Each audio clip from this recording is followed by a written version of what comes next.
Unang Kabanata. Mula kay Pablo na lingkod ni Kristo Jesus, pinili at tinawag ako ng Diyos na maging apostol upang ipangaral ang kanyang magandang balita. Ang magandang balitang ito'y ipinangako ng Diyos noon sa pamamagitan ng mga propeta at nakasulat sa banal na kasulatan. Ang balitang ito'y tungkol sa kanyang anak, ang ating Panginoong Hesukristo. Sa kanyang pagkatao isinilang siya sa lahi ni Haring David, at sa kanyang banal na espiritu, napatunayang siya ang makapangyarihang anak ng Diyos nang siya'y nabuhay mula sa mga patay. Sa pamamagitan ni Kristo, tinanggap namin ang kaloob na maging apostol para madala namin sa pananampalataya at pagsunod sa Kanya ang mga tao sa lahat ng bansa.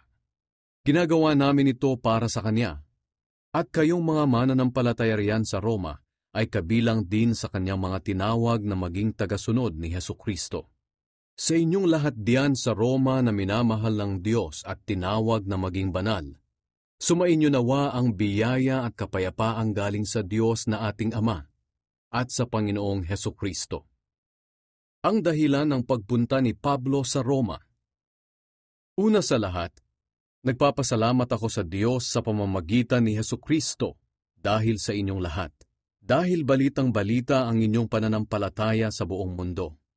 Palagi ko kayong idinadalangin, at alam ito ng Diyos na buong puso kong pinaglilingkuran sa aking pangangaral ng magandang balita tungkol sa kaniyang anak. Lagi ko ring idinadalangin na loobin sana ng Diyos na makapunta ako riyan sa inyo. Nananabik akong makita kayo para maipamahagi sa inyo ang mga espiritual na kaloob na makakapagpatatag sa inyo. Sa ganoon magkakatulungan tayo sa pagpapalakas ng pananampalataya ng isa't isa. Mga kapatid, nais kong malaman ninyo na ilang ulit ko nang binalak na pumunta riyan, pero laging may humahadlang. Nais kong pumunta riyan para mayroon din akong maakay sa pananampalataya kay Kristo, tulad ng ginawa ko sa mga hindi Hudyo sa mga napuntahan kong lugar. Sapagkat may pananagutan ako na mangaral sa lahat ng tao, sa mga may pinag-aralan man o wala, sa marurunong o hangal. Iyan ang dahilan kung bakit nais ko ring maipangaral ang magandang balita riyan sa inyo sa Roma. Ang kapangyarihan ng magandang balita. Hindi ko ikinakahiya ang magandang balita tungkol kay Kristo, dahil ito ang kapangyarihan ng Diyos sa ikaliligtas ng lahat ng sumasampalataya. Una ang mga Hudyo at gayon din ang mga hindi Hudyo, sapagkat ipinapahayag sa magandang balita kung paano itinuturing ng Diyos na matuwid ang tao, at ito'y sa pamamagitan lang ng pananampalataya. Ayon nga sa kasulatan, sa pananampalataya mabubuhay ang matuwid. Ang galit ng Diyos sa lahat ng kasamaan. Ipinapahayag ng Diyos mula sa langit ang kanyang puot sa lahat ng kasamaan at kalapastangan ng ginagawa ng mga tao, na siyang pumipigil sa kanila para malaman ang katotohanan tungkol sa Diyos. Sapagkat ang katotohanan tungkol sa Diyos ay malinaw sa kanila dahil inihayag ito sa kanila ng Diyos. Totoong hindi nakikita ang Diyos, pero mula pa nang likhain niya ang mundo, ang kanyang walang hanggang kapangyarihan at pagka-Diyos ay naipahayag sa mga bagay na ginawa niya. Kaya wala silang maidadahilan. At kahit alam nilang may Diyos, hindi nila siya pinarangalan o pinasalamatan man lang. Sa halip ibinaling nila ang kanilang pag-iisip sa mga bagay na walang kabuluhan, kaya napuno ng kadiliman ang mga hangal nilang pag-iisip. Nagmamarunong sila, pero lumilitaw na sila'y mga mangmang, sapagkat ipinagpalit nila ang dakila at walang kamatayang Diyos sa mga Diyos-Diyosang anyong tao na may kamatayan. Mga ibon, mga hayop na may 4 na paa, at mga hayop na nagsisigapang. Kaya hinayaan na lang sila ng Diyos sa maruruming hangarin ng kanilang puso, hanggang sa gumawa sila ng kahalayan at kahiyahiyang mga bagay sa isa't isa. Ipinagpalit nila sa kasinungalingan ng katotohanan tungkol sa Diyos. Sinamba nila at pinaglingkuran ang mga nilikha, sa halip na ang manlilikha, na siyang dapat papurihan magpakailanman. Amen. Dahil ayaw nilang kilalanin ang Diyos, hinayaan na lang sila ng Diyos na gawin ang kanilang malalaswang pagnanasa. Ipinagpalit ng mga babae ang natural na pakikipagrelasyon nila sa lalaki, sa pamamagitan ng pakikipagrelasyon sa kapwa babae. Ganoon din ang mga lalaki. Tinalikuran nila ang natural na pakikipagrelasyon sa babae, at sa halip ay pinagnasahan ng kapwa lalaki. Kahiya-hiya ang ginagawa nila sa isa't isa. Dahil dito, pinarusahan sila ng Diyos ng nararapat sa kanila.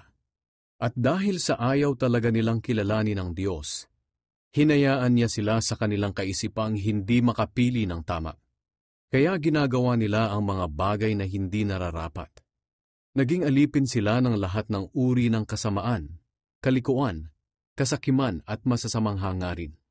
Sila'y mainggitin, mamamatay tao, mapanggulo, mandaraya, at laging nag-iisip ng masama sa kanilang kapwa. Sila'y mga tsismoso at tsismosa at mapanirang puri. Napupuot sila sa Diyos, mga walang galang at mapagmataas. Naghahanap sila ng magagawang masama at suwail sa mga magulang nila.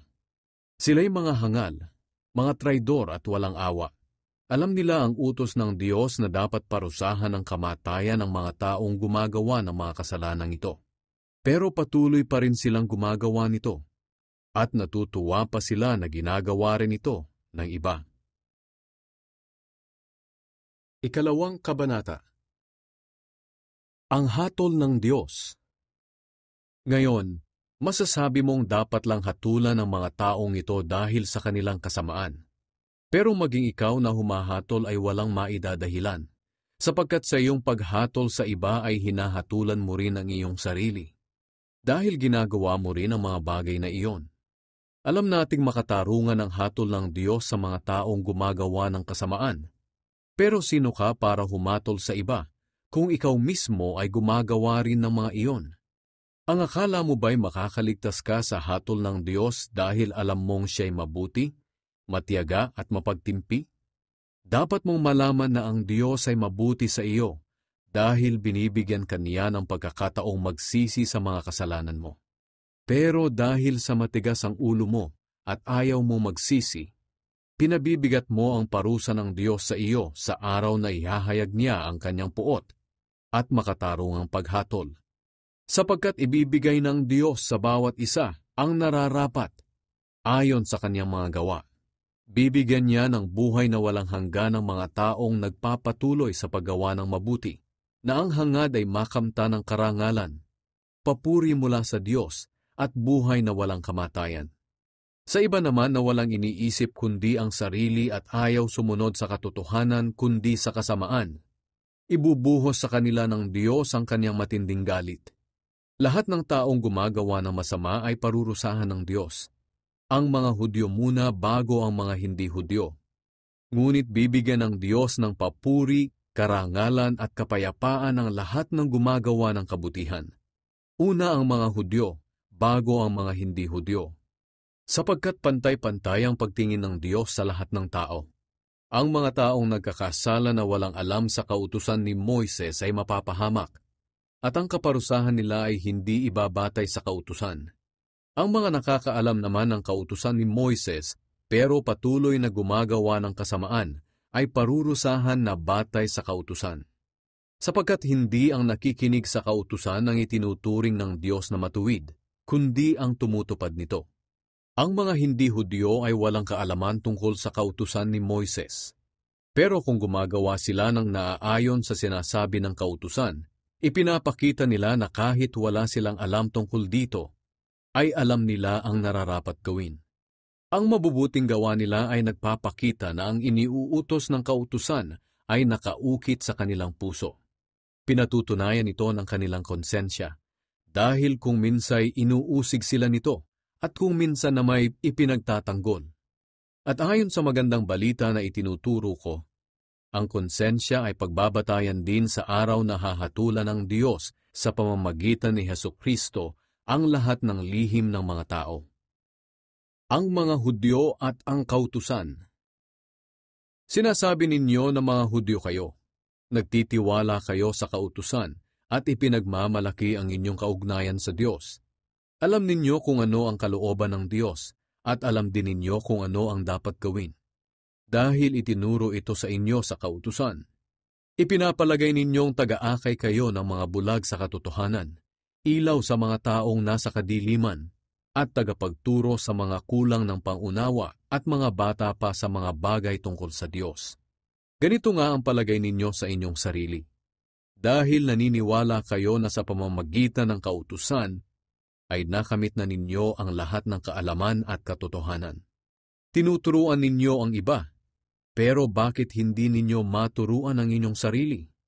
Nangangaral kayong huwag magnakaw, pero kayo mismo'y nagnanakaw. Sinasabi ninyong huwag mangalunya, pero kayo mismo ay nangangalunya. Kinasusuklaman ninyo ang mga Diyos-Diyosang sinasamba ng mga hindi-Hudyo, pero ninanakawan naman ninyo ang kanilang mga templo. Nagmamalaki kayo na nasa inyo ang kautusan ng Diyos, pero ginagawa ninyong kahiya-hiya ang Diyos dahil sa paglabag ninyo sa kautusan. Sinasabi sa kasulatan, dahil sa inyo nilalapastangan ng mga hindi-Hudyo ang pangalan ng Diyos. Nagtitiwala kayo na kayo ang mga taong pinili ng Diyos dahil kayo'y tuli. May halaga lang ang pagiging tuli kung sinusunod ninyo ang kautusan. Pero kung nilalabag naman ninyo ang kautusan, para na rin kayong mga hindi tuli. At kung sinusunod naman ng isang hindi tuli ang kautusan, ituturing siya ng Diyos na para na ring tuli. Kahit na kayo ay mga Hudyo at tuli, papatunayan ng mga hindi Hudyo na dapat kayong parusahan, sapagkat kahit na hindi sila tuli at wala sa kanila ang kautusan, sinusunod naman nila ito. Samantalang kayong mga may hawak ng kautusan ay lumalabag dito. Ang pagka-Hudyo ng isang tao ay hindi dahil sa Hudyo ang kanyang mga magulang at tuli siya sa laman. Ang tunay na Hudyo ay ang taong nabago ang puso sa pamamagitan ng Espiritu, at hindi dahil tuli siya ayon sa kautusan. Ang ganyang tao ay pinupuri ng Diyos, kahit hindi pinupuri ng tao. Ikatlong kabanata. Kung ganoon, ano ang kalamangan ng pagiging isang Hudyo? At ano ang kahalagahan ng pagiging tuli? Totoong nakakahigit ang mga Hudyo sa maraming bagay. Una sa lahat, ipinagkatiwala sa kanila ang salita ng Diyos. Kung hindi naging tapat ang ilan sa pagsunod sa Diyos, nangangahulugan bang hindi na rin magiging tapat ang Diyos sa pagtupad sa kanyang mga pangako? Aba hindi, sapagkat tapat ang Diyos sa kanyang mga salita, maging sinungaling man ang lahat ng tao. Gaya nga ng sinasabi sa kasulatan, mapapatunayang tapat ka sa iyong salita, at laging tama sa iyong paghatol. Baka naman may magsabi, kung sa pamamagitan ng mga ginagawa naming masama ay makikita ang kabutihan ng Diyos, hindi makatarungan ng Diyos kung parusahan niya kami. Ganiyan ang pangangatwiran ng tao. Aba, hindi maaari iyan, sapagkat kung ganyan, paano niya hahatulan ang mga tao sa mundo? Baka naman mayroon ding magsabi, kung sa aking pagsisinungaling ay lumalabas na hindi sinungaling ang Diyos, at dahil dito papupurihan pa siya, bakit niya ako parurusahan bilang isang makasalanan? Kung ganito ang iyong pangangatwiran, para mo na ring sinasabi na gumawa tayo ng masama para lumabas ang mabuti. At ayon sa mga taong naninira sa amin, ganyan daw ang aming itinuturo. Ang mga taong iyan ay nararapat lamang na parusahan ng Diyos. Ang lahat ng tao ay makasalanan. Ano ngayon ang masasabi natin? Na tayo bang mga Hudyo ay talagang nakakalamang sa mga hindi Hudyo? Hindi, sapagkat ipinaliwanag ko na ang lahat ng tao ay makasalanan, Hudyo man o hindi. Gaya nga ng sinasabi sa kasulatan, walang matuwid sa paningin ng Diyos, wala kahit isa. Walang nakakaunawa tungkol sa Diyos, walang nagsisikap na makilala siya. Ang lahat ay tumalikod sa Diyos at naging walang kabuluhan. Walang gumagawa ng mabuti, wala kahit isa. Ang kanilang pananalita'y hindi masikmura tulad ng bukas na libingan. Ang kanilang sinasabi puro pandaraya. Ang mga salita nila'y parang kamandag ng ahas. Ang lumalabas sa kanilang bibig ay panay pagmumura at masasakit na salita. Sa kaunting dahilan lang pumapatay agad sila ng tao. Kapahamakan at hinagpis ang dala nila kahit saan. Hindi nila alam ang mamuhay ng mapayapa at wala silang takot sa Diyos. Ngayon, alam natin na ang lahat ng sinasabi ng kautusan ay para sa ating mga Hudyo na namumuhay sa ilalim ng kautusan, para walang maidahilan ng sinuman na hindi siya dapat parusahan. Ang lahat ng tao sa mundo ay mananagot sa Diyos, sapagkat walang sinuman ang ituturing ng Diyos na matuwid sa pamamagitan ng pagsunod sa kautusan. Sa halip ipinapakita ng kautusan sa tao na makasalanan siya. Pero ngayon, inihayag na kung paano itinuturing ng Diyos na matuwid ang tao. Ito'y hindi sa pamamagitan ng pagsunod sa kautusan. Ang kautusan na mismo at ang mga propeta ang nagpapatotoo rito. Ang tao'y itinuturing ng Diyos na matuwid sa pamamagitan ng pananampalataya kay Hesukristo. At walang pinapabura ng Diyos. Kaya ang sino mang sumasampalataya kay Hesukristo ay itinuturing niyang matuwid. Sapagkat ang lahat ay nagkasala at hindi naging karapat-dapat sa paningin ng Diyos. Ngunit dahil sa biyaya ng Diyos sa atin, itinuring niya tayong matuwid sa pamamagitan ni Kristo Jesus na siyang tumubos sa atin. Ito'y regalo ng Diyos. Isinugo si Kristo Jesus sa mundo para ialay ang kanyang buhay, nang sa ganoon mawala ang galit ng Diyos sa atin. At sa pamamagitan ng kanyang dugo ay mapatawad ang ating mga kasalanan kung sasampalataya tayo sa kanya. Ginawa iyon ng Diyos para ipakita na matuwid siya. Noong unay nagtimpi siya at pinalampas ang mga kasalanang ginawa ng mga tao, kahit na dapat sana'y pinarusahan na sila. Isinugo niya si Kristo para ipakita sa kasalukuyang panahon na matuwid siya. Dahil sa ginawa ng Diyos, pinatunayan niyang matuwid siya, maging sa pagturing niyang matuwid sa mga makasalanang sumasampalataya kay Jesus. Kaya wala tayong maipagmamalaki, dahil ang pagturing sa atin na matuwid ay hindi sa pamamagitan ng ating pagsunod sa kautusan, kundi sa ating pananampalataya kay Jesus. Sapagkat naniniwala tayo na itinuturing ng Diyos na matuwid ang tao sa pamamagitan ng kanyang pananampalataya kay Kristo, at hindi sa pagsunod sa kautusan. Ang Diyos ay hindi lamang Diyos ng mga Hudyo, kundi Diyos din ng mga hindi Hudyo, dahil siya'y Diyos ng lahat. Iisa lamang ang Diyos para sa mga Hudyo at hindi Hudyo, at ituturing silang matuwid ng Diyos dahil sa kanilang pananampalataya kay Kristo. Nangangahulugan bang binabaliwala namin ang kautusan sa pamamagitan ng pananampalataya? Hindi. Sa halip, lalo pa nga naming tinutupad ang layunin ng kautusan. Ika-4 na kabanata. Ginawang halimbawa si Abraham. Bilang halimbawa kung paano itinuturing ng Diyos na matuwid ang tao, isipin ninyo si Abraham na ama ng mga Hudyo sa laman. Kung itinuring siya ng Diyos na matuwid dahil sa mga nagawa niya, sana'y may maipagmamalaki siya. Pero wala siyang maipagmamalaki sa Diyos, dahil sinasabi sa kasulatan, sumampalataya si Abraham sa Diyos, at dahil dito'y itinuring siyang matuwid ng Diyos. Ang ibinibigay sa isang taong nagtatrabaho ay hindi kaloob, kundi bayad. Pero itinuring tayong matuwid ng Diyos sa kabila ng ating mga kasalanan, hindi dahil sa ating mabubuting gawa, kundi dahil sa pananampalataya natin sa Kanya. Ito ang ibig sabihin ni Haring David nang banggitin niya ang pagiging mapalad ng mga taong itinuring na matuwid ng Diyos, hindi dahil sa kanilang mabubuting gawa. Ang sinabi niya, mapalad ang taong pinatawad at kinalimutan na ng Diyos ang kanyang kasalanan. Mapalad ang tao kapag hindi na ibibilang ng Panginoon laban sa kanya ang kanyang mga kasalanan. Ang mga sinabing ito ni Haring David ay hindi lang para sa mga Hudyo, kundi pati na rin sa mga hindi Hudyo. Alam natin ito dahil binanggit na namin na itinuring ng Diyos na matuwid si Abraham dahil sa kanyang pananampalataya. Kailan ba siya itinuring na matuwid? Hindi ba't noong hindi pa siya tuli? Tinuli siya bilang tanda na itinuring na siyang matuwid dahil sa kanyang pananampalataya. Kaya si Abraham ay naging ama ng lahat ng mga mananampalatayang hindi tuli. At dahil nga sa kanilang pananampalataya, itinuring silang matuwid ng Diyos. Siya rin ang ama ng mga Hudyong tuli, hindi lang dahil sila'y tuli sa laman, kundi dahil sumasampalataya rin sila tulad ng ating ninunong si Abraham noong hindi pa siya tuli.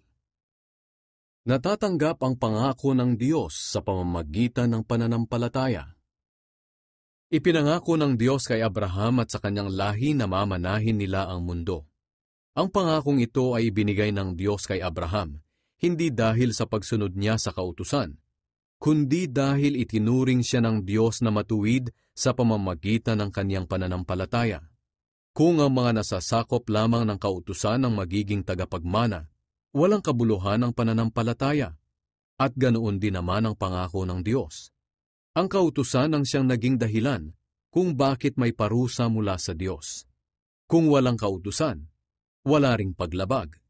Kaya nakabatay ang pangako ng Diyos sa pananampalataya, para ito'y maging biyaya ng Diyos at tiyak na matatanggap ng lahat ng lahi ni Abraham, hindi lamang ng mga Hudyo na sakop ng kautusan, kundi maging ng mga hindi Hudyo na sumasampalataya ring tulad ni Abraham na ama nating lahat. Gaya nga ng sinasabi sa kasulatan, "Ginawa kitang ama ng maraming bansa." Kaya sa paningin ng Diyos, si Abraham ang ating ama. At ang Diyos na pinaniwalaan ni Abraham, ang siya ring Diyos na bumubuhay sa mga patay at lumilikha ng mga bagay na wala pa. Kahit wala ng pag-asang maging ama si Abraham, nanalig pa rin siyang magiging ama siya ng maraming bansa. Gaya nga ng sinabi ng Diyos sa kanya, "Magiging kasindami ng bituin ng bilang ng mga anak mo." Mag-100 taong gulang na siya noon. Alam niyang matanda na siya at mahina na ang katawan. Alam din niyang si Sarah ay baog at hindi maaaring magkaanak. Ganoon pa man, hindi nang hina ang kanyang pananampalataya.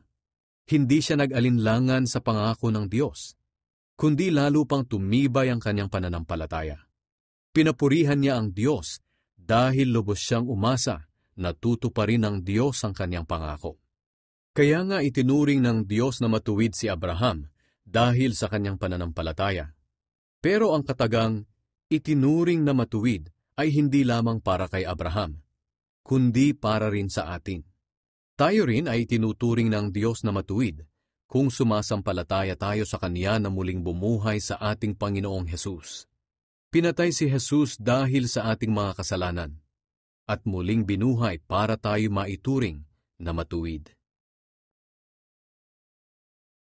Ikalimang kabanata. Mayroon na tayong magandang relasyon sa Diyos. Kaya ngayong itinuturing na tayong matuwid dahil sa pananampalataya natin sa ating Panginoong Hesukristo, mayroon na tayong magandang relasyon sa Diyos. Sa pamamagitan ni Jesus at dahil sa ating pananampalataya, tinatamasa natin ngayon ang biyaya ng Diyos at nagagalak tayo dahil sa ating pag-asa na makakabahagi tayo sa kadakilaan ng Diyos. At nagagalak din tayo kahit na dumaranas tayo ng mga paghihirap, dahil natututo tayong magtiis. Alam natin na ang pagtitiis ay nagpapabuti sa ating pagkatao. At kung mabuti ang ating pagkatao, may pag-asa tayo na makakabahagi tayo sa kadakilaan ng Diyos. At hindi tayo mabibigo sa ating pag-asa, dahil ipinadama ng Diyos sa atin ang kanyang pagmamahal sa pamamagitan ng banal na Espiritu na ibinigay niya sa atin. Nang wala tayong kakayahang makaligtas sa kaparusahan, namatay si Kristo para sa ating mga kasalanan sa panahong itinakda ng Diyos. Bihira ang taong mag-aalay ng kanyang buhay para sa isang taong matuwid. Bagamat maaaring mayroong maglakas loob na ibigay ang kanyang buhay para sa isang mabuting tao. Pero ipinakita ng Diyos sa atin ang kanyang pag-ibig sa ganitong paraan. Kahit noong tayo'y makasalanan pa, namatay si Kristo para sa atin. At ngayong itinuring na tayong matuwid sa pamamagitan ng dugo ni Kristo, tiyak na maliligtas tayo sa parusa ng Diyos dahil kay Kristo. Dati kaaway tayo ng Diyos, pero ngayon, tinanggap na niya tayong mga kaibigan sa pamamagitan ng pagkamatay ng kanyang anak. At ngayong mayroon na tayong magandang relasyon sa Diyos, tiyak na ililigtas niya tayo sa kaparusahan sa pamamagitan ng buhay ni Kristo. Hindi lang iyan. Nagagalak tayo sa relasyon natin sa Diyos ngayon dahil sa ginawa ng ating Panginoong Hesukristo. Naibalik na ang magandang relasyon natin sa Diyos dahil sa kanya. Si Adan at si Kristo. Dumating ang kasalanan sa mundo dahil sa paglabag ni Adan sa utos ng Diyos. At dahil sa kasalanan, dumating din ang kamatayan. Kaya lumaganap ang kamatayan sa lahat ng tao, dahil nagkasala ang lahat. Nasa mundo na ang kasalanan bago pa man ibigay ng Diyos ang kautusan.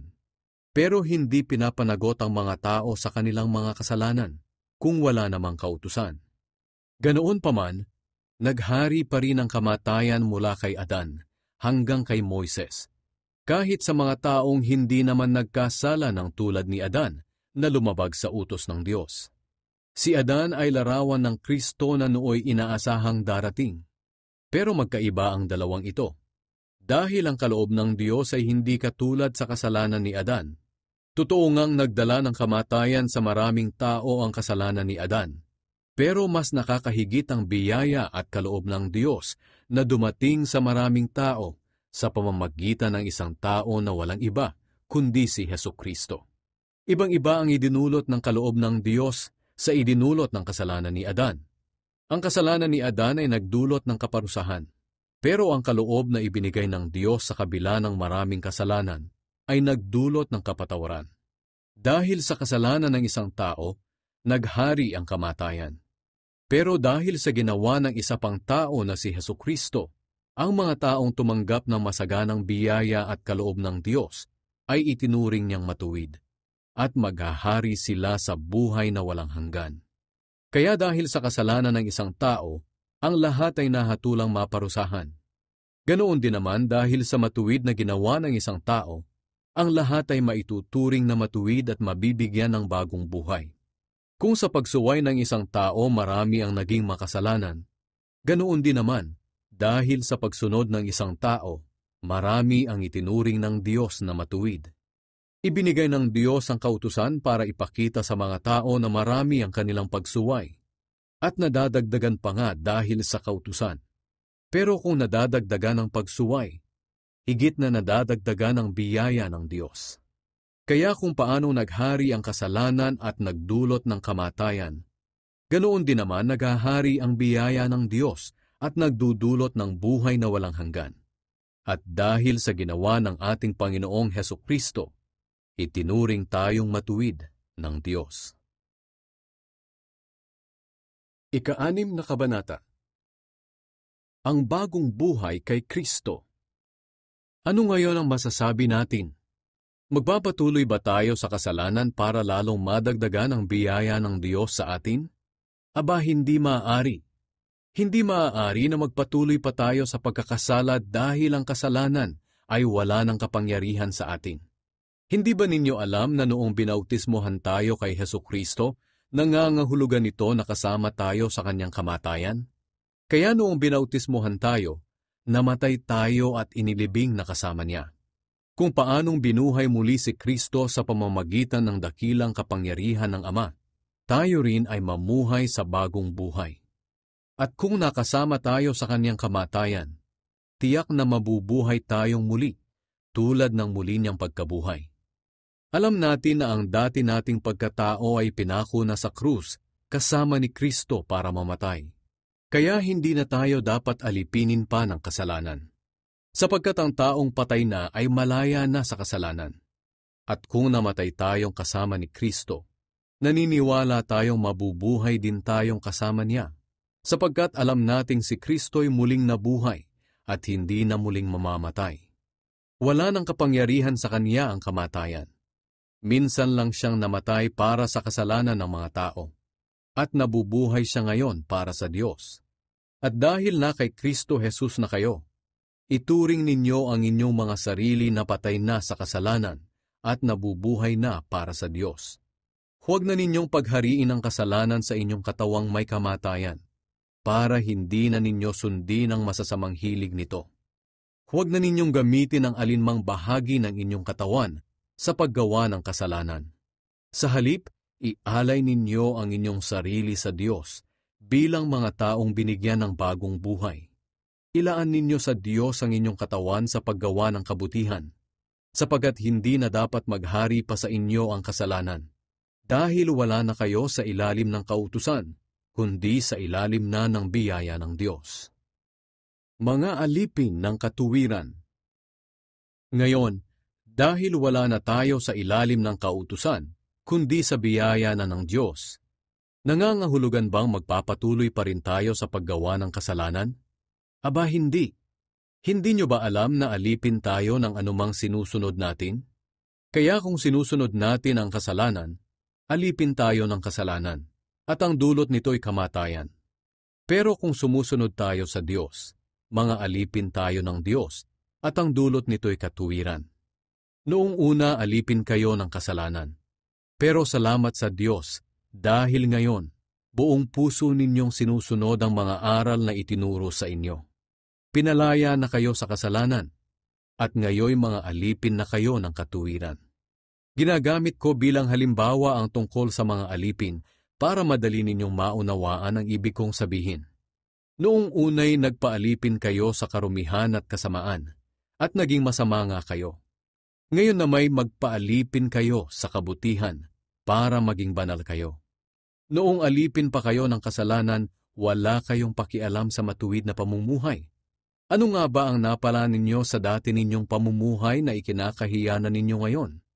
Ang dulot ng mga iyon ay kamatayan, pero pinalaya na kayo sa kasalanan at alipin na kayo ng Diyos. At ang dulot nito'y kabanalan at buhay na walang hanggan. Sapagkat ang kabayaran ng kasalanan ay kamatayan, ngunit ang kaloob ng Diyos ay buhay na walang hanggan sa pamamagitan ni Kristo Jesus na ating Panginoon. Ikapitong Kabanata. Malaya na tayo sa kautusan. Mga kapatid, alam naman ninyo ang tungkol sa batas, kaya nauunawaan ninyo na ang tao'y nasasakop lamang ng batas habang nabubuhay siya. Halimbawa, ayon sa batas, ang isang babaeng may asawa ay nakatali sa kanyang asawa habang nabubuhay ito. Pero kung namatay na ang kanyang asawa, malaya na siya sa batas tungkol sa mga mag-asawa. Kaya kung makikisama siya sa ibang lalaki habang buhay pa ang kanyang asawa, nagkakasala siya ng pangangalo niya. Pero kung patay na ang kanyang asawa, malaya na siya sa batas tungkol sa mga mag-asawa. At kung mag-asawa man siyang muli, hindi siya nagkakasala ng pangangalo niya. Ganyan din ang nangyari sa inyo mga kapatid. Malaya na kayo sa kautusan sa pamamagitan ng pagkamatay ni Kristo. Muli siyang nabuhay at kayo'y pinag-isa sa Kanya para maging kapakipakinabang sa paglilingkod sa Diyos. Noong namumuhay pa tayo sa dati nating pagkatao, ang masamang pagnanasa ang nagahari sa ating katawan at pinukaw pa ng kautusan. Kaya gumawa tayo ng mga bagay na nakapagdudulot ng kamatayan. Pero ngayon ay malaya na tayo sa kautusan, dahil namatay na tayo sa kautusang ito na dating umalipin sa atin. Ang ating paglilingkod ngayon sa Diyos ay hindi na ayon sa dating buhay na dulot ng kautusan, kundi sa bagong buhay na dulot ng banal na Espiritu. Ang kautusan at ang kasalanan. Ang ibig ko bang sabihin ay masama ang kautusan? Aba hindi, sapagkat kung walang kautusan, hindi ko malalaman kung ano ang kasalanan. Halimbawa kung hindi sinabi ng kautusang, huwag kang maging sakim, hindi ko sana nalaman na masama pala ang pagiging sakim. Ngunit ginamit ng kasalanan ng kautusang ito para pukhawin sa akin ang lahat ng uri ng kasakiman. Sapagkat kung walang kautusan, walang kapangyarihan ng kasalanan. Noong una nabuhay ako ng walang kautusan. Pero nang malaman ko ang kautusan, nalaman kong ako pala'y makasalanan at nahatulan na ng kamatayan. Kaya ang kautusan na dapat sana'y magbibigay ng buhay, ang siya pang nagdulot sa akin ng kamatayan. Sapagkat ginamit ng kasalanan ng kautusan para dayain ako. At dahil dito nahatulan ako ng kamatayan, dahil hindi ko masunod ang kautusan. Pero sa kabila nito, banal pa rin ang kautusan. Ang bawat utos nito ay banal, matuwid, at mabuti. Nangangahulugan ba na ang mabuting bagay pa ang siyang nagdulot sa akin ng kamatayan? Aba hindi. Ang kasalanan ang siyang nagdulot nito. Ginamit ng kasalanan ng kautusan na isang mabuting bagay, para ako'y mahatulan ng kamatayan. At dahil dito nalaman ko kung gaano talaga kasama ang kasalanan. Ang kaguluhan sa puso ng tao. Alam natin na ang kautusan ay mula sa banal na espiritu. Pero makamundo ako at alipin ng kasalanan. Hindi ko maintindihan ang aking sarili. Dahil ang mabubuting bagay na gusto kong gawin ay hindi ko magawa. Pero ang mga bagay na ayaw kong gawin ang siya kong ginagawa. At kung ayaw ko ang mga ginagawa kong masama, ibig sabihin nito'y sumasang-ayon ako na tama nga ang sinasabi ng kautusan. Kaya hindi talaga ako ang gumagawa ng masama, kundi ang kasalanang likas sa akin. Alam kong walang mabuti sa akin. Ang tinutukoy ko ay ang makasalanan kong pagkatao. Dahil kahit gusto kong gumawa ng mabuti, hindi ko ito magawa. Dahil dito, ang mabubuting bagay na gusto kong gawin ay hindi ko magawa. Pero ang mga bagay na kinasusuklaman kong gawin, ang siya kong ginagawa. Kung ginagawa ko man ang ayaw kong gawin, hindi na ako ang talagang gumagawa nito, kundi ang kasalanang likas sa akin. Ito ang natuklasan ko tungkol sa aking sarili. Kung ibig kong gumawa ng mabuti, hinahadlangan ako ng kasamaang likas sa akin. Sa kaibuturan ng aking puso nalulugod ako sa kautusan ng Diyos. Pero may napapansin akong ibang kapangyarihan na kumikilo sa aking pagkatao, na sumasalungat sa pagsunod ko sa kautusan na alam ko. Dahil dito naging alipin ako ng kapangyarihan ng kasalanang likas sa aking pagkatao. Kawawa naman ako.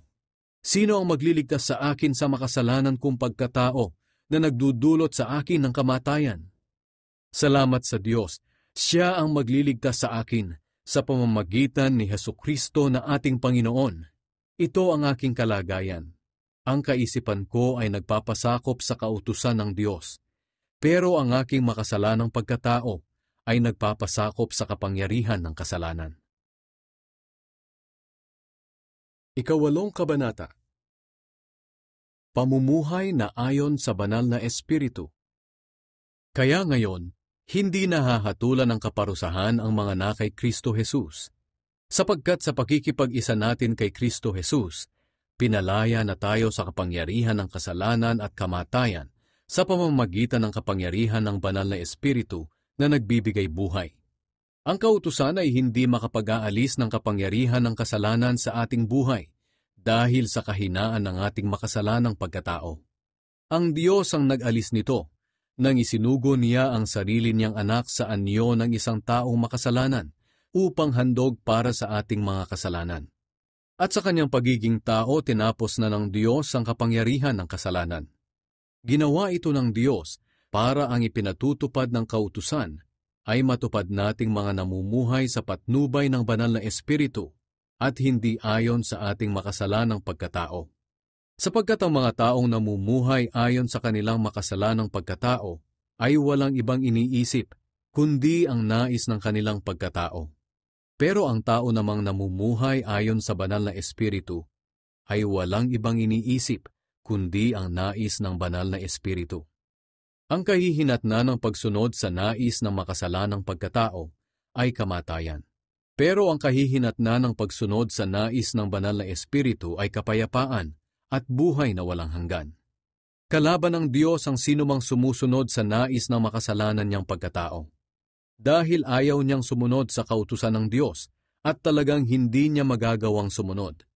Kaya ang mga taong nabubuhay ayon sa kanilang makasalanang pagkatao ay hindi maaaring kalugdan ng Diyos. Pero hindi na kayo nabubuhay ayon sa makasalanang pagkatao, kundi ayon sa patnubay ng Espiritu, kung totoong nasa inyo na nga ang Espiritu ng Diyos. Kung wala sa isang tao ang Espiritu ni Kristo, siya'y hindi kay Kristo. Pero dahil nasa inyo na si Kristo, mamatay man ang katawan nyo dahil sa kasalanan, buhay naman ang inyong espiritu dahil itinuring na kayong matuwid ng Diyos. At dahil nasa inyo na ang espiritu ng Diyos na muling bumuhay kay Hesukristo, siya rin ang magbibigay ng buhay sa inyong mga katawang may kamatayan. Gagawin niya ito sa pamamagitan ng kanyang espiritong nananahan sa inyo. Kaya nga mga kapatid, hindi tayo dapat mamuhay ayon sa ating makasalanang pagkatao, sapagkat mamamatay kayo kapag namuhay kayo ayon sa inyong makasalanang pagkatao. Pero mabubuhay kayo kung susupilin ninyo ang inyong makasalanang pagkatao sa pamamagitan ng banal na Espiritu. Ang mga taong pinapatnubayan ng Espiritu ng Diyos ay mga anak ng Diyos. At ang Espiritu na tinanggap ninyo ay hindi kayo inalipin upang muling matakot. Sa halip ginawa kayong mga anak ng Diyos. Ngayon, sa pamamagitan ng banal na Espiritu, matatawag na ninyong Ama ang Diyos. Ang banal na Espiritu at ang ating Espiritu ay parehong nagpapatunay na tayo'y mga anak ng Diyos. At bilang mga anak, mga tagapagmana tayo ng Diyos at kasama ni Kristo na magmamana ng mga pagpapalang inilaan niya.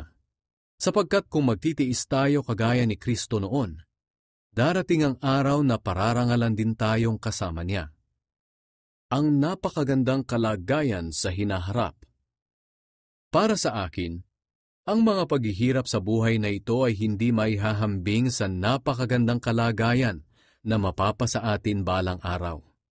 Maging ang buong nilikha ay sabik na naghihintay na ihayag ng Diyos ang mga anak niya. Sapagkat ang lahat ng nilikha ng Diyos ay hindi nakaabot sa layuning para sa kanila. Nangyari ito hindi dahil sa gusto nila, kundi dahil ito ang gusto ng Diyos. Pero may pag-asa pa. Dahil palalayain din niya ang buong nilikha mula sa kabulukang umaalipin dito. At makakasama rin sa napakagandang kalagayan ng mga anak ng Diyos. Alam natin na hanggang ngayon, ang buong nilikha ay naghihirap at tumaraing tulad ng isang babaeng manganganak na. At hindi lamang ang buong nilikha, kundi pati tayong mga tumanggap ng banal na Espiritu na siyang unang kaloob ng Diyos, ay dumaraing din habang naghihintay tayo na matubos ang ating mga katawan at mahayag ang ganap na katayuan natin bilang mga anak ng Diyos. Ligtas na tayo at naghihintay na lang na maging ganap ang kaligtasang ito. Umaasa tayo dahil wala pa ang inaasahan natin. Aasa pa ba tayo kung nariyan na ang ating inaasahan? Pero kung ang inaasahan natin wala pa, maghihintay tayo ng may pagtitiyaga. Tinutulungan tayo ng banal na Espiritu sa kahinaan natin. Hindi natin alam kung ano ang dapat nating ipanalangin. Kaya ang Espiritu na rin ang namamagitan sa Diyos para sa atin, sa pamamagitan ng mga daing na hindi natin kayang sabihin. At ang anumang nais sabihin ng banal na Espiritu ay alam ng Diyos na siyang sumisiyasat sa puso ng mga tao, sapagkat namamagitan ng banal na Espiritu para sa mga mananampalataya, kung ano ang ayon sa kalooban ng Diyos. Alam natin na sa lahat ng bagay gumagawa ang Diyos para sa ikabubuti ng mga umiibig sa Kanya, na Kanyang tinawag ayon sa Kanyang layunin. Sapagkat alam na ng Diyos noon pa man kung sino-sino ang Kanyang magiging mga anak. At sila'y itinalaga niyang matulad sa Kanyang anak na si Jesus, para siya ang maging panganay sa maraming magkakapatid. Kaya nga ang mga taong pinili ng Diyos noong una pa ay tinawag niya para maging Kanyang mga anak. At ang mga tinawag niya ay itinuring niyang matuwid. At ang itinuring niyang matuwid ay binigyan niya ng karangalan. Ang pag-ibig ng Diyos. Ngayon, kung iisipin natin ang mga bagay na ito, masasabi nating panig sa atin ng Diyos. At dahil dito, walang magtatagumpay laban sa atin. Kung ang sarili niyang anak ay hindi niya ipinagkait, sa halip ay ibinigay para sa atin, tiyak na ibibigay din niya sa atin ang lahat ng bagay. Sino ang maaaring mag-akusa sa mga pinili ng Diyos? Ang Diyos na mismo ang nagturing sa atin na matuwid. Wala ring makakahatol sa atin ng kaparusahan, dahil si Kristo Jesus na mismo ang hinatulang mamatay para sa atin. At hindi lang iyan. Muli siyang binuhay at nasa kanang kamay na ngayon ng Diyos at namamagitan para sa atin.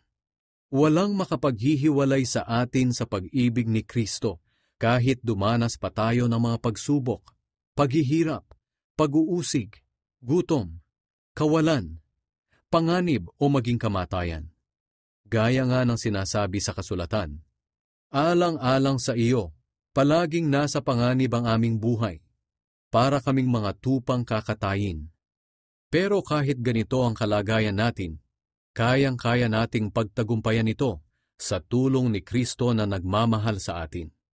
Sapagkat natitiyak ko na walang makapaghihiwalay sa atin sa pag-ibig ng Diyos, na ipinakita sa atin sa pamamagitan ni Kristo Jesus na ating Panginoon. Maging kamatayan o buhay, mga anghel o anumang makapangyarihang espiritu, ang kasalukuyang panahon o ang hinaharap, ang mga kapangyarihan, ang mga nasa itaas o mga nasa ibaba, o kahit ano pang mga bagay sa buong mundo, ay hindi makapaghihiwalay sa atin sa pag-ibig ng Diyos. Ikasyam na kabanata. Ang Diyos at ang mga Israelita. Ngayon, ako na mananampalataya ni Kristo ay may sasabihin sa inyo. Totoo ito at hindi ako nagsisinungaling.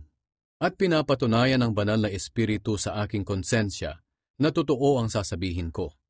Labis akong nalulungkot at nababalisa para sa aking mga kalahi at kababayang Hudyo. Kung maaari lang sana, ako na lang ang sumpain ng Diyos at mahiwalay kay Kristo. Maligtas lang sila. Bilang mga Israelita, itinuring sila ng Diyos na kanyang mga anak. Ipinakita niya sa kanila ang kanyang kadakilaan. Gumawa ang Diyos ng mga kasunduan sa kanila. Ibinigay sa kanila ang kautusan. Tinuruan sila ng tunay na pagsamba. Maraming ipinangako ang Diyos sa kanila. Ang kanilang mga ninuno'y mga pinili ng Diyos. At nagmula sa kanilang lahi si Kristo nang siya'y maging tao. Ang Diyos na makapangyarihan sa lahat, na dapat purihin magpakailanman. Amen. Hindi ito nangangahulugan na hindi natupad ang mga pangako ng Diyos dahil hindi sila sumampalataya. Sapagkat hindi naman lahat ng nagmula kay Israel ay maituturing na pinili ng Diyos. At hindi rin naman lahat ng nagmula kay Abraham ay maituturing na mga anak ni Abraham. Sapagkat sinabi ng Diyos kay Abraham, ang mga anak lang na nagmumula kay Isaac ang mga lahi na aking ipinangako. Ang ibig sabihin, hindi lahat ng anak ni Abraham ay itinuturing na anak ng Diyos, kundi ang mga anak lamang na ipinanganak ayon sa ipinangako. Sapagkat ganito ang ipinangako ng Diyos sa kanya, babalik ako rito sa ganito ring panahon sa susunod na taon, at magkakaroon ng anak na lalaki si Sarah. Hindi lang iyon, kundi nangyari rin ang ganoon sa dalawang anak ni Rebecca sa ating ninunong si Isaac.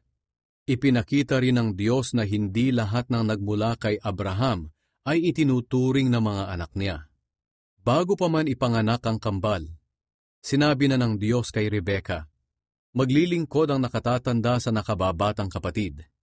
Sinabi ito ng Diyos noong wala pa silang nagagawang mabuti o masama, para patunayan na ang pagpili niya ay batay sa sarili niyang pasya at hindi sa mabubuting gawa ng tao. Gaya nga ng sinabi ng Diyos sa kasulatan, minamahal ko si Jacob, pero si Esau ay hindi. Baka naman sabihin ng iba na hindi makatarungan ng Diyos. Aba hindi, sapagkat sinabi niya kay Moises, mahahabag ako sa gusto kong kahabagan. Maaawa ako sa gusto kong kaawaan. Kung ganoon, ang pagpili ng Diyos ay hindi batay sa kagustuhan ng tao o sa paggawa niya ng mabuti, kundi sa awa ng Diyos. Sapagkat ayon sa kasulatan, sinabi ng Diyos sa Faraon, pinayagan kitang mabuhay dahil dito, para maipakita ko ang kapangyarihan ko sa pamamagitan mo, at makilala ang pangalan ko sa buong mundo. Kaya nga, kinaaawaan ng Diyos ang ibig niyang kaawaan, at pinatitigas niya ang ulo ng ibig niyang patigasin. Ang galit at awa ng Diyos. Maaaring may magsabi sa akin, kung ganoon, bakit pa niya pinapanagot ang mga tao sa kanilang mga kasalanan? At sino ang makakasalungat sa kanyang kalooban? Pero sino ka para magreklamo sa Diyos ng ganyan? Tayo'y mga nilikha lang ng Diyos, kaya hindi tayo makakapagreklamo kung bakit niya tayo ginawang ganito. Tulad sa isang gumagawa ng palayok, may karapatan siyang gawin ang putik ayon sa gusto niya. May karapatan siyang gumawa ng dalawang uri ng sisidlan mula sa iisang tumpok ng putik. Ang isa ay pang-espesyal at ang isa naman ay pangkaraniwan lang. Ganoon din naman ang Diyos. Nais niyang ipakita ang kanyang kapangyarihan at matinding galit sa mga makasalanan, pero minabuti niyang tiisin muna ng buong tiyaga ang mga taong dapat sanang lipulin na. Ginawa niya ito para ipakita kung gaano siya kadakila sa mga taong kinaaawaan niya, na inihanda na niya noon pa para parangalan. Ito'y walang iba kundi tayo ng mga tinawag niya, hindi lang mula sa mga Hudyo, kundi mula rin sa mga hindi Hudyo. Ito ang sinabi ng Diyos sa aklat ni Hoseas. Ang dating hindi ko mga tao ay tatawagin kong mga tao ko. At ang dating hindi ko mahal ay mamahalin ko. At sa mga sinabihang, kayo'y hindi ko mga mamamayan, sila'y tatawaging mga anak ng Diyos na buhay. Tungkol naman sa mga Israelita, sinabi ni Propeta Isaias, kahit na maging kasindami pa ng buhangin sa tabing dagat ang lahi ni Israel, kakaunti lang sa kanila ang maliligtas. Dahil mabilis at matindi ang gagawing paghatol ng Panginoon sa mga tao sa mundo. Sinabi rin ni Isaias, kung ang Panginoong makapangyarihan ay walang itinira sa ating lahi, na tulad na sana tayo sa Sodom at Gomora. Ang Israel at ang magandang balita. Ano ngayon ang masasabi natin tungkol dito? Ang mga hindi Hudyo na hindi nagsikap na maging matuwid ay itinuring ng Diyos na matuwid nang dahil sa kanilang pananampalataya. Pero ang mga Hudyo na nagsikap na maituring na matuwid sa pamamagitan ng pagsunod nila sa kautusan ay nabigo. Bakit sila nabigo? Sapagkat nagtiwala sila sa kanilang mga gawa at hindi sila sumampalataya kay Hesukristo. Natisod sila sa batong nakakatisod. Gaya nga ng sinabi ng Diyos sa kasulatan, maglalagay ako sa Zion ng batong naging katitisuran sa mga tao at nakakapagpadapa sa kanila. Pero hindi mapapahiya ang mga sumasampalataya sa Kanya. Ikasampung Kabanata. Mga kapatid, ang nais ng aking puso at dalangin sa Diyos ay ang kaligtasan ng aking mga kalahing Hudyo. Ako na rin ang makakapagpatunay na masigasig sila sa kanilang paglilingkod sa Diyos. Kaya nga lang ay hindi ayon sa katotohanan. Ito'y sa dahilang hindi nila alam kung paano itinuturing ng Diyos na matuwid ang isang tao. Nagsikap silang gumawa ng sariling pamamaraan sa halip na sundin nila ang pamamaraan ng Diyos, sapagkat hindi nila alam na si Kristo ang hangganan ng kautusan. Dahil sa kanyang ginawa, ang lahat ng sumasampalataya sa Kanya ay itinuturing ng Diyos na matuwid. Ang kaligtasan ay para sa lahat. Ganito ang isinulat ni Moises tungkol sa taong itinuturing ng Diyos na matuwid, batay sa kautusan. Ang taong sumusunod sa kautusan ay mabubuhay ng ayon sa kautusan.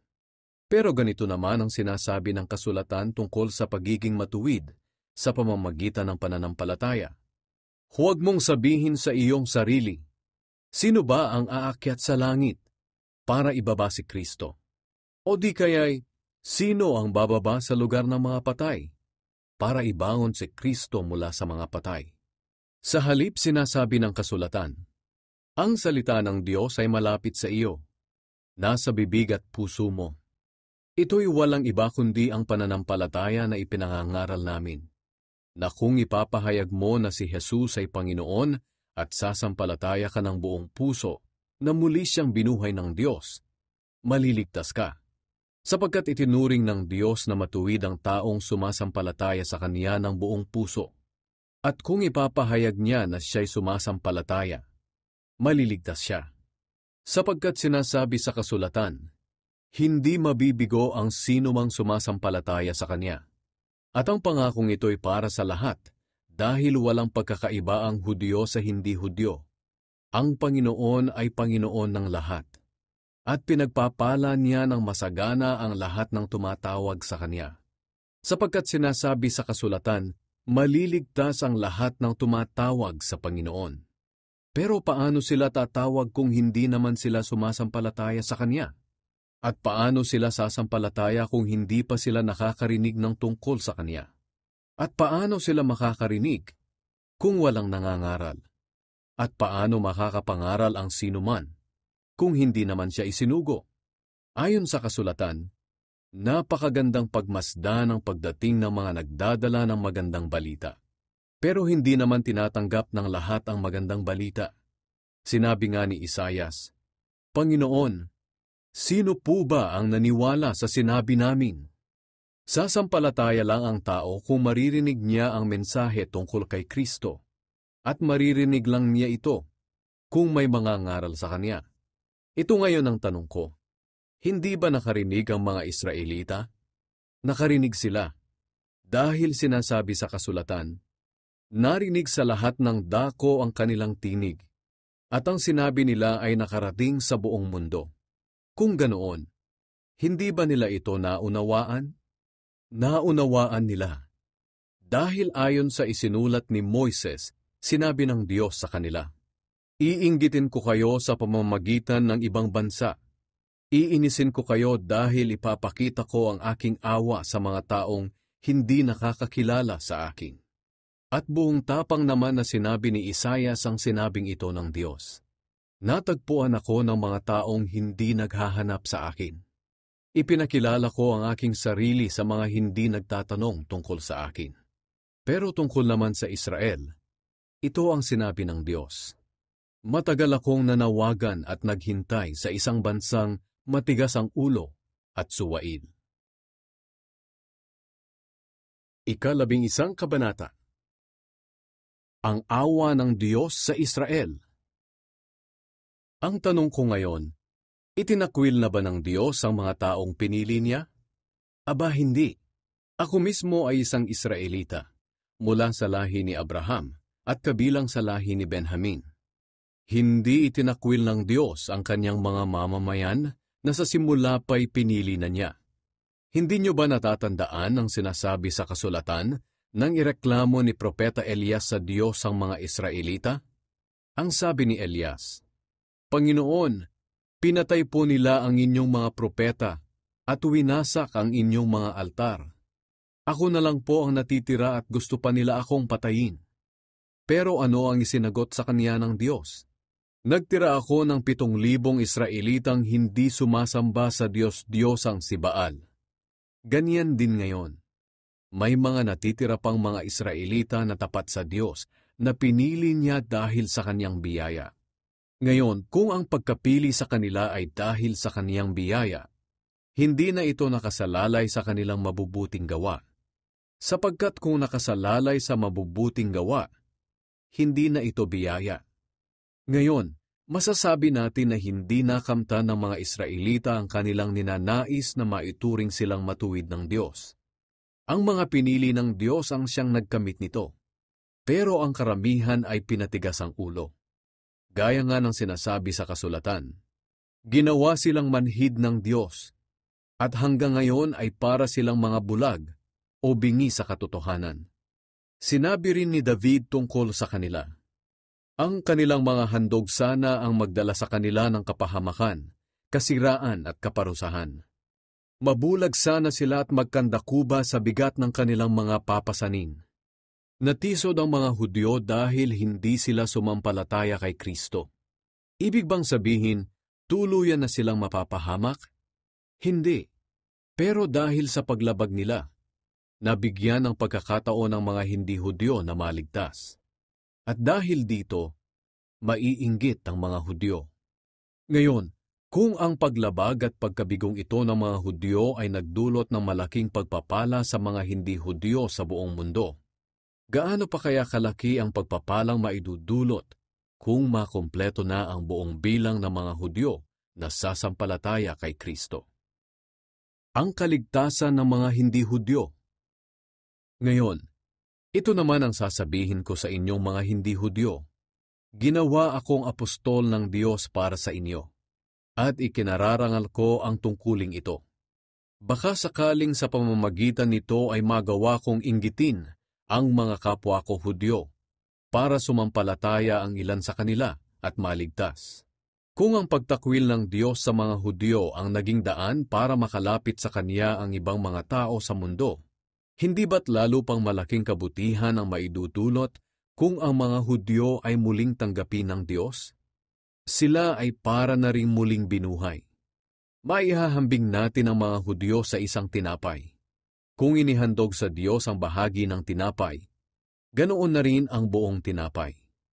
At kung inihandog sa Diyos ang ugat ng isang puno, ganoon na rin ang mga sanga nito. Ang mga Hudyo ay tulad sa isang puno ng olibo na pinutol ang ilang mga sanga. At kayong mga hindi Hudyo ay tulad sa mga sanga ng ligaw na olibo na ikinabit bilang kapalit sa pinutol na mga sanga. Kaya nakabahagi kayo sa mga pagpapala ng Diyos para sa mga Hudyo. Pero huwag kayong magmalaki na mas mabuti kayo sa mga sangang pinutol. Alalahanin ninyong mga sanga lang kayo. Hindi kayo ang bumubuhay sa ugat, kundi ang ugat ang bumubuhay sa inyo.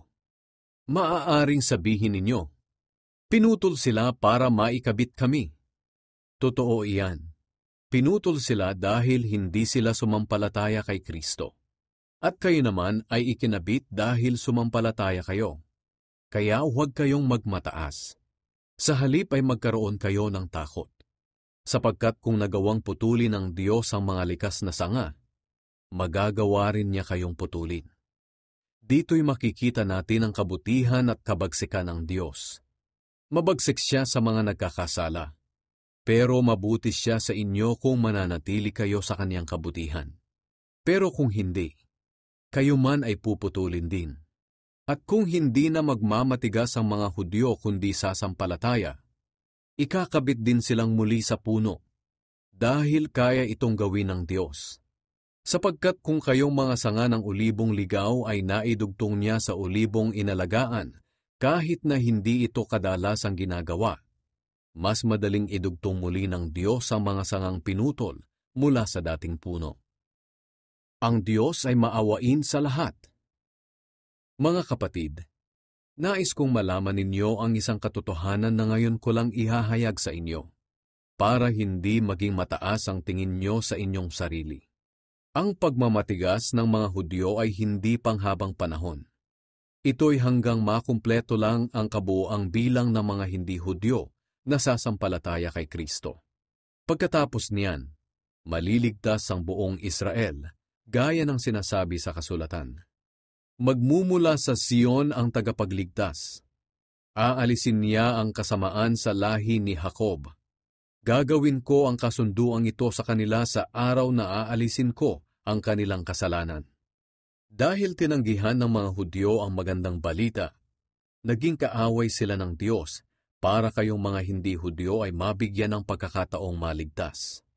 Pero kung ang pagpili ng Diyos ang pag-uusapan, mahal pa rin sila ng Diyos dahil sa kanilang mga ninuno. Sapagkat ang Diyos ay hindi nagbabago ng isip sa kaniyang pagpili at pagpapala. Dati, kayong mga hindi Hudyo ay suwail sa Diyos, pero kinaawaan niya kayo dahil sa pagsuway ng mga Hudyo. Ganoon din naman, kakaawaan niya ang mga Hudyo sa kabila ng pagkasuwail nila, tulad ng ginawa niya sa inyo. Sapagkat hinayaan ng Diyos na ang lahat ng tao ay maging alipin ng kasalanan, para maipakita sa kanila ang kaniyang awa. Papuri sa Diyos. Napakadakila ng kabutihan ng Diyos. Napakalalim ng kaniyang karunungan at kaalaman. Hindi natin kayang unawain ang kaniyang mga pasya at pamamaraan. Gaya nga ng sinasabi sa kasulatan, sino kaya ang makakaunawa sa kaisipan ng Panginoon? Sino kaya ang makakapagpayo sa Kaniya? Sino kaya ang makakapagbigay ng anuman sa Kaniya para tumanaw siya ng utang na loob? Sapagkat ang lahat ng bagay ay nanggaling sa Kaniya, at nilikha ang mga ito sa pamamagitan niya, at para sa Kaniya. Purihin ang Diyos magpakailanman. Amen. 12 kabanata. Pamumuhay bilang Kristiyano. Kaya nga mga kapatid, nakikiusap ako sa inyo alang-alang sa maraming pagkakataong kinaawaan tayo ng Diyos. Ibigay ninyo sa Kaniya ang inyong mga sarili bilang mga handog na buhay, banal at kalugod-lugod sa Kaniya. Ito ang tunay na pagsamba sa Kaniya. Huwag ninyong tularan ang mga pag-uugali ng mga tao sa mundong ito. Hayaan ninyong baguhin kayo ng Diyos sa pamamagitan ng pagbabago ng inyong mga isip, para malaman ninyo ang kalooban ng Diyos, kung ano ang mabuti, ganap at kalugod-lugod sa Kaniyang paningin. Sa biyayang ipinagkaloob ng Diyos sa akin, sinasabi ko sa inyo na huwag ninyong pahalagahan ang inyong sarili ng higit sa nararapat. Sa halip, suriin ninyong mabuti ang inyong kakayahan, ayon sa pananampalatayang ibinigay ng Diyos sa inyo. Kung paano ang katawan ay binubuo ng maraming bahagi at ang bawat bahagi ay may kanya-kanyang gawain, ganoon din tayong mga mananampalataya. Kahit na marami tayo, iisang katawan lang tayo kay Kristo, at magkakaugnay tayo sa isa't isa. Iba't iba ang kakayahang ibinigay sa atin ng Diyos ayon sa Kanyang biyaya. Kaya gamitin natin ang mga kaloob na iyan. Kung ang kaloob ng isang tao ay pagpapahayag ng salita ng Diyos, kailangang ipahayag niya ito ayon sa kanyang pananampalataya. Kung ang kaloob niya ay paglilingkod sa kapwa, maglingkod siya. Kung pagtuturo, magturo siya. Kung pagpapayo, magpayo siya ng mabuti. Kung pagbibigay, magbigay siya ng maluwag. Kung pamumuno, mamuno siya ng buong sikap. At kung pagtulong sa nangangailangan, tumulong siya ng may kagalakan. Magmahalan kayo ng tapat. Iwasan ninyo ang masama at laging gawin ang mabuti. Magmahalan kayo bilang magkakapatid kay Kristo at maging magalang sa isa't isa. Huwag kayong maging tamad, kundi magpakasipag at buong pusong maglingkod sa Panginoon. At dahil may pag-asa kayo sa buhay, magalak kayo. Magtiis kayo sa mga paghihirap at laging manalangin.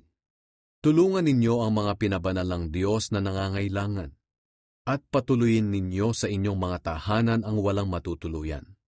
Idalangin ninyo sa Diyos na pagpalain ang mga taong umuusig sa inyo. Pagpalain ninyo sila sa halip na sumpain. Makigalak kayo sa mga nagagalak at makiramay kayo sa mga naghihinagpis. Mamuhay kayo ng mapayapa sa isa't isa. Huwag kayong magmataas. Sa halip ay makipagkaibigan kayo sa mga taong mababa ang kalagayan. Huwag kayong magmarunong. Huwag ninyong gantihan ng masama ang mga gumagawa sa inyo ng masama.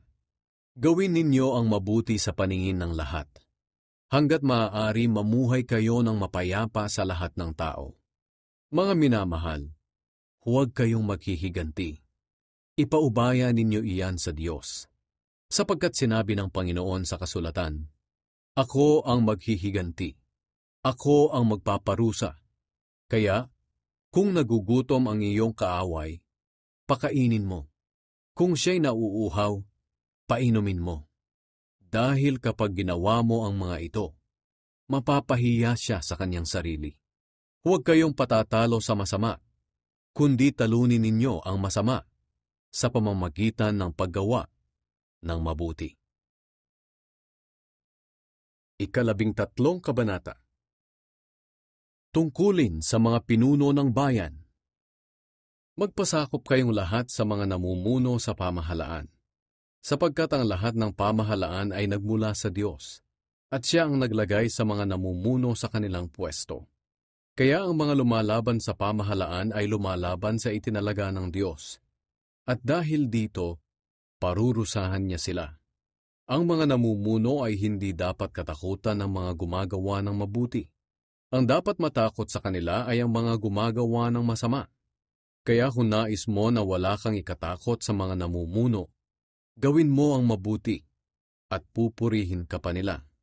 Sapagkat ang mga namumuno sa bayan ay mga lingkod ng Diyos para sa ating ikabubuti. Pero kung gagawa ka ng masama, dapat kang matakot, dahil may kapangyarihan silang parusahan ka. Sila'y mga lingkod ng Diyos na nagpaparusa sa mga gumagawa ng masama. Kaya magpasakop kayo sa pamahalaan, hindi lang para maiwasan ang parusa, kundi dahil ito ang nararapat gawin. Iyan din ang dahilan kung bakit tayo nagbabayad ng buwis, sapagkat ang mga namumuno ay lingkod ng Diyos, at inilalaan nila ang kanilang buong panahon sa pagtupad ng kanilang tungkulin. Kaya ibigay ninyo ang nararapat ibigay. Bayaran ninyo ang inyong mga buwis. Igalang ang dapat igalang, at parangalan ang dapat parangalan. Tungkulin sa isa't isa. Huwag kayong mananatiling may utang kanino man, maliban sa utang ng pagmamahalan.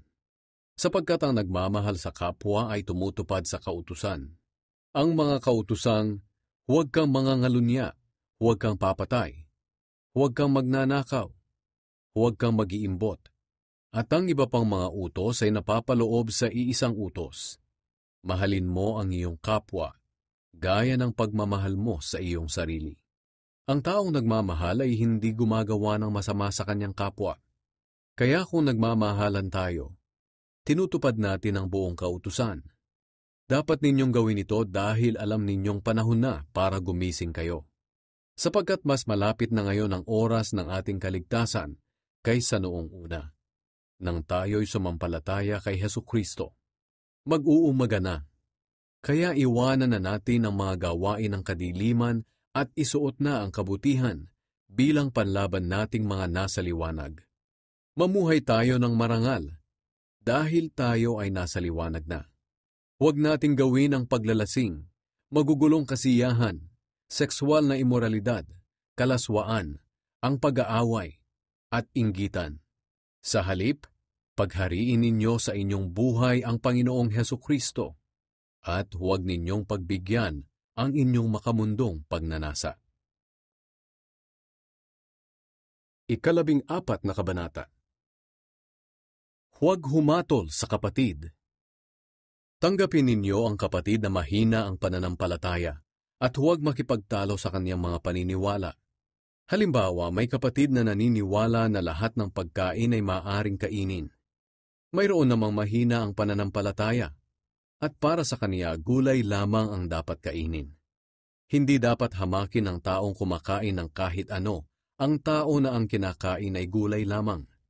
At huwag hatulan ng tao na ang kinakain ay gulay lamang ang taong kumakain ng kahit ano, sapagkat pareho silang tinatanggap ng Diyos, at sa Diyos lang din sila mananagot. Kaya sino ka para humatol sa utusan ng iba? Ang amo lang niya ang makapagsasabi kung mabuti o masama ang ginagawa niya, at talagang magagawa niya ang tama, dahil ang Panginoon ang tutulong sa kanya. May mga taong naniniwala na mas mahalaga ang isang araw kaysa sa ibang mga araw. May tao namang pare-pareho lang para sa kanya ang lahat ng araw. Ang bawat tao ang bahalang magpasya para sa kanyang sarili tungkol sa bagay na iyan. Ang taong may pinapahalagahang araw ay gumagawa nito para sa Panginoon. At ang tao namang kumakain ng kahit anong pagkain ay gumagawa rin ito para sa Panginoon, dahil pinapasalamatan niya ang Diyos para sa kanyang pagkain. Ang hindi naman kumakain ng ilang klase ng pagkain ay gumagawa nito para sa Panginoon at nagpapasalamat din siya sa Diyos. Wala ni isa man sa atin ang nabubuhay o namamatay para sa sarili lamang. Kung tayo'y nabubuhay, nabubuhay tayo para sa Panginoon. At kung tayo'y mamamatay, mamamatay tayo para sa Panginoon. Kaya mabuhay man tayo o mamatay, tayo'y sa Panginoon. Ito ang dahilan kung bakit namatay at muling nabuhay si Kristo, para maging Panginoon siya ng mga buhay at mga patay. Kaya, huwag ninyong hahatulan o hahamakin ang inyong kapatid kay Kristo, sapagkat tayong lahat ay haharap sa Diyos, at siya ang hahatol kung ang ginawa natin ay mabuti o masama. Sapagkat sinasabi sa kasulatan, "Ako ang Panginoon na buhay ay sumusumpa, na darating ang araw na luluhod ang lahat ng tao sa akin, at kikilalanin akong Diyos." Kaya lahat tayo'y mananagot sa Diyos sa lahat ng ating mga ginawa. Kaya nga huwag na tayong maghatulan. Sa halip, iwasan na nating gumawa ng mga bagay na magiging dahilan ng pagkakasala ng ating kapatid. Dahil nakipag-isa na ako sa Panginoong Hesus, alam ko na wala talagang bawal na pagkain. Pero kung inaakala ng isang tao na bawal ang isang pagkain, dapat huwag niyang kainin. Kung nasasaktan ang iyong kapatid dahil sa kinakain mo, hindi na naaayon sa pag-ibig ang ginagawa mo. Huwag mong ipapahamak ang kapatid mo kay Kristo dahil lang sa pagkain, dahil namatay din si Kristo para sa kanya. Huwag mong gawin ang anumang bagay na itinuturing ng iba na masama, kahit na para sa iyo ito ay mabuti. Sapagkat ang kaharian ng Diyos ay hindi tungkol sa pagkain o inumin, kundi tungkol sa matuwid na pamumuhay, magandang relasyon sa isa't isa, at kagalakan na mula sa banal na Espiritu. Ang naglilingkod kay Kristo sa ganitong paraan ay kalugod-lugod sa Diyos at iginagalang ng kapwa. Kaya pagsikapan nating gawin lagi ang mga bagay na magbibigay ng kapayapaan at makakapagpatibay sa isa't isa. Huwag mong sirain ang pananampalataya ng isang iniligtas ng Diyos nang dahil lang sa pagkain. Lahat ng pagkain ay maaaring kainin, pero ang pagkain nito ay masama kapag naging dahilan nito ng pagkakasala ng iba. Mas mabuti pang huwag nang kumain ng karne o uminom ng alak o gawin ang isang bagay kung iyon ang magiging dahilan ng pagkakasala ng iyong kapatid. Kaya anuman ang iyong paniniwala sa mga bagay na ito, ikaw na lang at ang Diyos ang dapat makaalam. Mapalad ang taong hindi inuusig ng kanyang konsensya dahil sa paggawa ng mga bagay na alam niyang tama. Pero ang sino mang kumakain ng may pag-aalinlangan ay nagkakasala dahil hindi na ito ayon sa kanyang paniniwala. Sapagkat kasalanan ng anumang bagay na ginagawa natin na hindi ayon sa ating paniniwala. 15 Kabanata. Mamuhay tayo para sa ikabubuti ng iba. Tayong malalakas sa pananampalataya ay dapat tumulong sa mga kapatid nating mahihina sa pananampalataya. Hindi lang ang sarili nating kapakanan ang dapat nating isipin, kundi ang kapakanan din ng iba para mapalakas ang kanilang pananampalataya. Maging si Kristo ay hindi hinangad ang sariling kapakanan, kundi ayon sa kasulatan. Nasaktan din ako sa mga pangiinsultong ginawa sa inyo. Ang lahat ng nakasulat sa kasulatan noong unang panahon ay isinulat para turuan tayo. At sa pamamagitan ng kasulatan, tayo'y magiging matatag at malakas ang loob at magkakaroon ng pag-asa. Nawa ang Diyos na nagpapalakas at nagbibigay sa atin ng pag-asa ay tulungan kayong mamuhay ng may pagkakaisa bilang mga tagasunod ni Kristo Jesus. Sa ganoon, sama-sama kayong magpupuri sa Diyos at Ama ng ating Panginoong Hesukristo. Ang magandang balita para sa mga hindi Hudyo. Kaya tanggapin ninyo ang isa't isa gaya ng pagtanggap ni Kristo sa inyo, para mapapurihan ng Diyos. Sapagkat sinasabi ko sa inyo na isinugo ng Diyos si Kristo para maglingkod sa mga Hudyo, at para ipakita na ang Diyos ay tapat sa pagtupad ng kanyang mga pangako sa kanilang mga ninuno.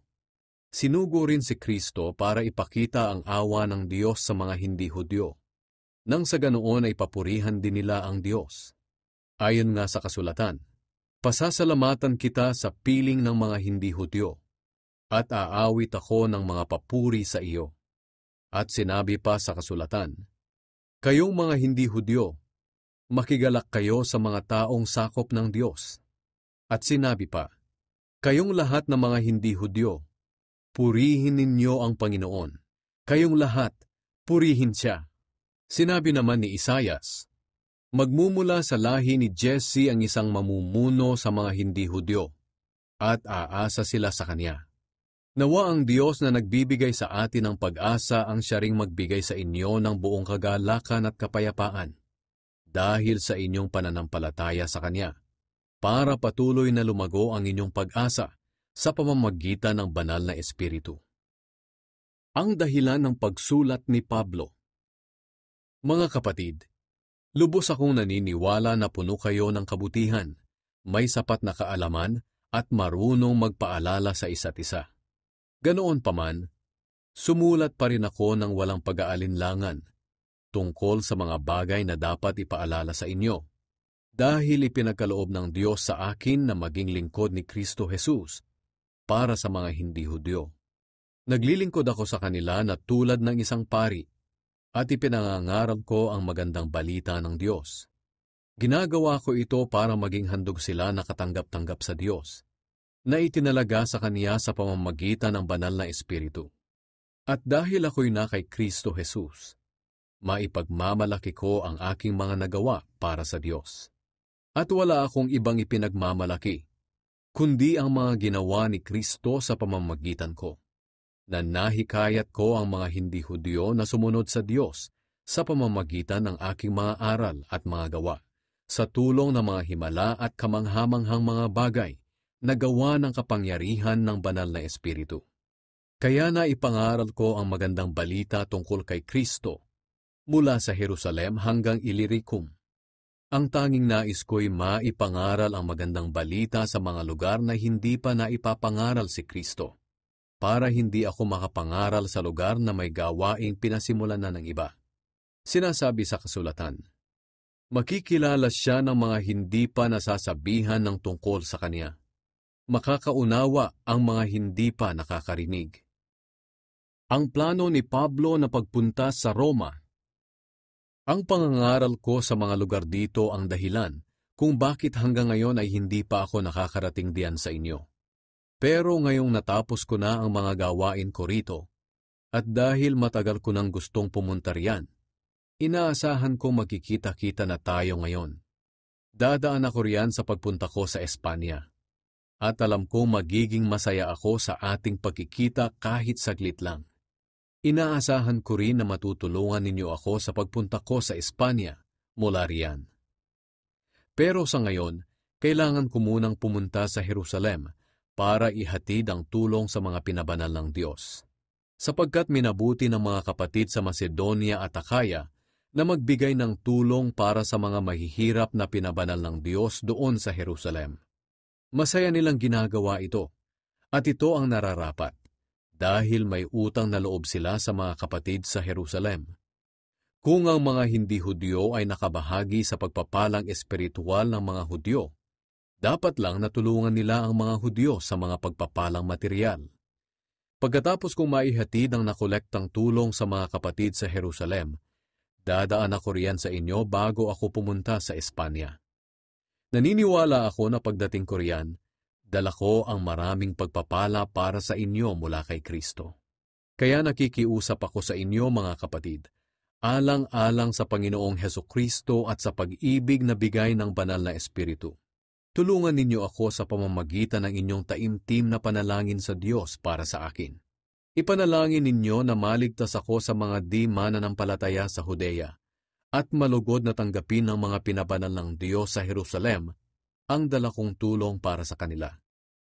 Sa ganoon, masaya akong darating diyan sa inyo kung loloobin ng Diyos at makakapagpahinga sa piling ninyo. Patnubayan nawa kayo ng Diyos na nagbibigay ng kapayapaan. Amen. 16 na kabanata.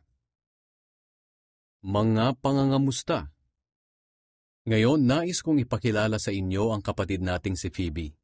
Naglilingkod siya sa iglesia sa Cenchrea. Tanggapin ninyo siya bilang kapatid sa Panginoon, gaya ng nararapat gawin ng mga pinabanal ng Diyos.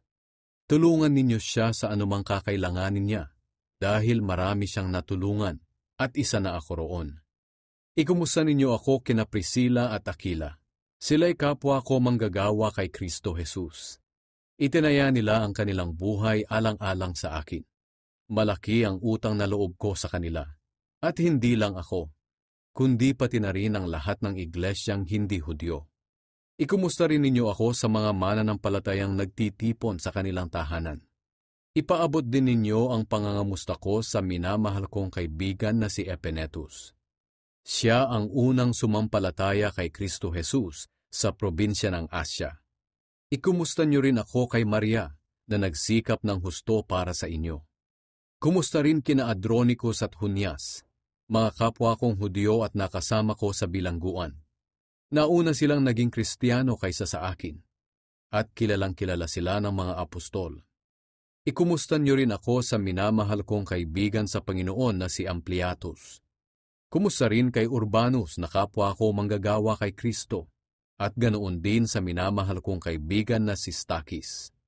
Kumusta rin kay Apeles na isang subok at tapat na lingkod ni Kristo.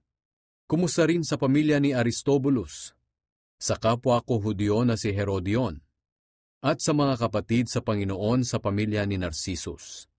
Ikumusta niyo rin ako kina Trifena at Trifosa na masisipag na manggagawa ng Panginoon.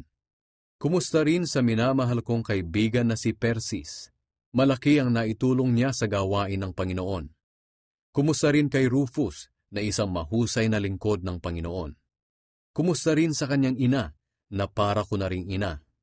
Ikumusta rin ninyo ako kina Asincritus, Phlegon, Hermes, Patrobas, Hermas at sa mga kapatid na kasama nila. Kumusta rin kina Philologus, Julia, Nereus at sa kapatid niyang babae na si Olimpas, at sa lahat ng pinabanal ng Diyos na kasama nila. Magbatian kayo bilang mga magkakapatid kay Kristo. Kinukumusta kayo ng lahat ng iglesia ni Kristo rito. Mga kapatid, mag-ingat kayo sa mga taong lumilikha ng pagkakahati-hati at gumugulo sa pananampalataya ninyo. Nangangaral sila laban sa mga aral na natanggap ninyo sa amin. Kaya iwasan ninyo sila. Ang mga taong ganyan ay hindi naglilingkod sa Panginoong Hesukristo, kundi sa sarili nilang hangarin sila sumusunod. Dinadaya nila ang mga kulang sa kaalaman sa pamamagitan ng mahuhusay at magaganda nilang pananalita. Balitang-balita sa lahat ang inyong katapatan sa pagsunod sa Panginoon, at nagagalak ako dahil diyan.